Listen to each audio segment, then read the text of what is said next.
আমি আল্লাহর কসম করে বলতে পারি, আপনার জীবনে যত স্বাদ, যত তৃপ্তি, যত সুখ আপনি অনুভব করবেন, বোধহয় পৃথিবীর কোনো সুস্বাদু খাবার খেয়ে সবচেয়ে আনন্দের কোনো মুহূর্তেও আপনি এতটা সুখ অনুভব করবেন না। আল্লাহর কাছে ক্ষমা চাওয়াটা এত আনন্দের, এত তৃপ্তির।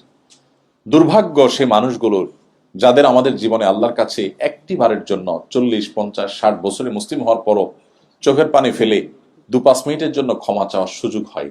আল্লাহ রাব্বুল আলামিন আমাদের সবাইকে আল্লাহ তাআলার ইস্তিগফারকারী বান্দাদের কাতারে শামিল হওয়ার তৌফিক দান করুন। আল্লাহ তাআলা কোরআনে কারিমে বিভিন্ন জায়গায় আল্লাহ সেসব বান্দাদের প্রশংসা করেছেন, আল মুস্তাগফিরিনা বিল আসহার, যারা ভোর রাতে উঠে আল্লাহর কাছে ক্ষমা প্রার্থনা করে, চোখের পানি ফেলে।